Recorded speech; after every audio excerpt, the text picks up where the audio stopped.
गुरु ब्रह्मा गुरु विष्णु गुरुदेव महेश्वरम गुरुदेव परम ब्रह्म तस्मै श्री गुरुवे नमः। नमस्कार, आध्यात्मिक ज्योतिष विज्ञान अनुष्ठाने प्रत्येकके स्वागत जानाई। मार्च मासेर राशिफल केमन आसছে আপনাদের, এই মাস কেমন যাবে সেই নিয়ে আজকের এই অনুষ্ঠান।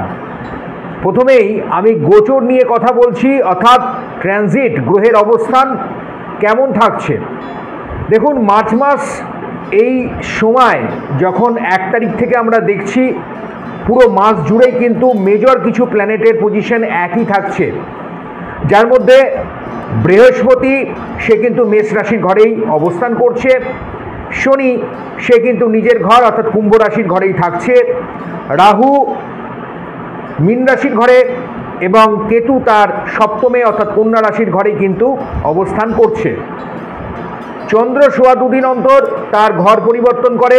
7ই মার্চ বুধের অবস্থান পরিবর্তন হচ্ছে এবং বুধ কুম্ভের ঘর পরিত্যাগ করে মীন রাশির ঘরে অবস্থান করছে। মঙ্গল উচ্চস্থ হয়ে রাশিচক্রের একদম শনির ঘরে অর্থাৎ যে ঘরটি মকরের ঘর সেই ঘরে কিন্তু মঙ্গল অবস্থান করছে এবং মঙ্গলের সঙ্গে আমরা প্রথমেই দেখতে পাচ্ছি শুক্র, সেও কিন্তু গুরু মঙ্গল যোগে সে কিন্তু মকর রাশির ঘর অর্থাৎ জোডিয়াকের দশমের ঘর পিতৃস্থানের ঘর সেখানে কিন্তু অবস্থান করছে। 2 মার্চ কুম্ভের ঘরে কিন্তু শুক্র তার ঘর পরিবর্তন করে কুম্ভের ঘরে কিন্তু সে অবস্থান করতে চলেছে। রবি কিন্তু মীন রাশির ঘরে কিন্তু সে চলে আসবে, তার আগে পর্যন্ত 13 তারিখ পর্যন্ত সে কিন্তু কুম্ভের ঘরেই অবস্থান করবে। মঙ্গল কুম্ভের ঘরে চলে আসছে 15 তারিখ। বুধের আবার আরেকবার গ্রহের অবস্থানের পরিবর্তন অর্থাৎ সঞ্চার বা গোচর হচ্ছে, মেষের ঘরে সে কিন্তু প্রবেশ করবে মীন রাশির ঘর পরিত্যাগ করে, সেটা 26শে মার্চ।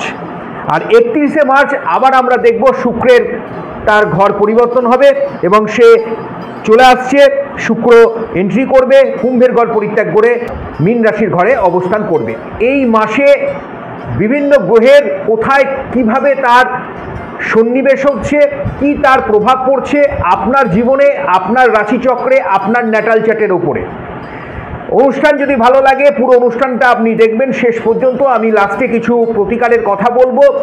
রাশি লগ্ন ভিত্তিক এই অনুষ্ঠান, মনে রাখবেন সবার আগে চন্দ্র রাশির ওপরে ভিত্তি করে এই অনুষ্ঠান হচ্ছে, তাই ফার্স্ট প্রেফারেন্স কিন্তু রাশির ওপরেই যাবে, সেকেন্ড প্রেফারেন্স কিন্তু লগ্নের ওপরে থাকবে। যাদের মেষ রাশি বা মেষ লগ্ন তাদের মার্চ মাসের রাশিফলে প্রথমেই স্বাস্থ্যের কথা যদি বলি, সেখানে দেখা যাচ্ছে স্বাস্থ্য নিয়ে এতদিন ধরে যে সংকট যে ব্যয় হচ্ছিল সেগুলো অনেকটাই কমবে, দুশ্চিন্তার অনেকটাই অবসান হবে, পারিবারিক দিক থেকে ব্যয় আপনার আগের তুলনায় কিছুটা কম হবে, পরিবারে হঠাৎ কোনো মাঙ্গলিক শুভকর্মের যোগাযোগ আসার সম্ভাবনা বৃদ্ধি পাচ্ছে।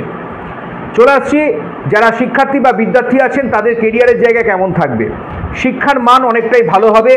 যারা আগামী দিনে বিভিন্ন ধরনের পরীক্ষার জন্য প্রস্তুতি নিচ্ছেন তাদের ক্ষেত্রে আমি বলবো সুযোগ অবশ্যই আসছে, আপনারা চেষ্টা করুন। যারা ব্যবসা বাণিজ্য স্বাধীন পেশার সঙ্গে যুক্ত আছেন তাদের ক্ষেত্রেও সময়টা কিন্তু খুবই ভালো যাবে এবং আপনি আপনার ব্যবসায় অনেকটা মুনাফা দেখতে পাবেন।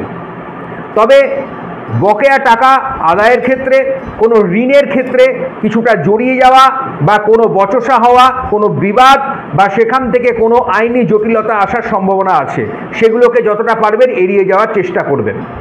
যারা আগামী দিনে বিভিন্ন ধরনের কম্পিটিটিভ এক্সাম দিতে চলেছেন, শিক্ষার্থী যারা কর্মপ্রার্থী আছেন তাদের জন্য কর্মের নতুন সুযোগ বা যোগাযোগ বৃদ্ধি পাবে।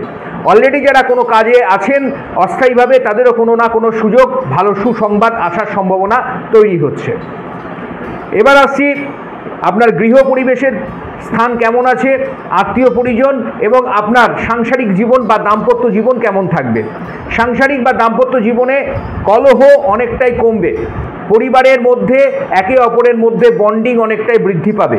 তবে বাঁ দিকে কোনো চোট আঘাত লেগে যাওয়া এবং সেখান থেকে পারিবারিক কিছুটা ব্যয় আপনার বাড়তে পারে, বিশেষ করে মহিলাদের জন্য আমি একটু সতর্ক থাকতে বললাম। ভ্রমণ, কোনো বাইরে যাওয়া, কোনো ব্যয় এই টাইমে বাড়তে পারে। কোনো সৎ মানুষের সু উপদেশ বা তার দ্বারা আপনার কোনো ভালো একটা প্রভাব তৈরি হতে পারে, নাম সুনাম আসতে পারে, কোনো পদোন্নতি বা হঠাৎ কোনো প্রাপ্তির সম্ভাবনা আছে। যারা বিভিন্ন ফিনান্সিয়াল জায়গায় যারা ইনভেস্টমেন্ট করছেন, যারা বিভিন্ন জমি বাড়ি ল্যান্ড প্রপার্টির কাজে যুক্ত আছেন, যারা কোনো না কোনোভাবে ইনভেস্টার আছেন, ট্রেডিং করছেন, তাদের জন্য অনেকটাই ভালো সময়, লাভের মুখ আপনি দেখতে পাবেন। আপনার ক্ষেত্রে শুভ রং এই মাসে আপনি লাল রং এবং আপনি হালকা কচি কলাপাতা রং ব্যবহার করবেন। আপনার ক্ষেত্রে শুভ দিক উত্তর পূর্ব দিক। বাড়ি থেকে বেরোনোর সময় অবশ্যই একটু লাল মেঠে সিঁদুর কপালে স্পর্শ করে বাড়ির বাইরে বেরান, আপনার সফলতা আসবে। প্রতিদিন নবগ্রহ স্তোত্রমটি পাঠ করবেন, নিচে ডেসক্রিপশনে নবগ্রহ স্তোত্রমটি আপনি দেখে নেবেন। ভালো থাকবেন, সুস্থ থাকবেন, প্রত্যেককে ভালো রাখার চেষ্টা করবেন। নমস্কার।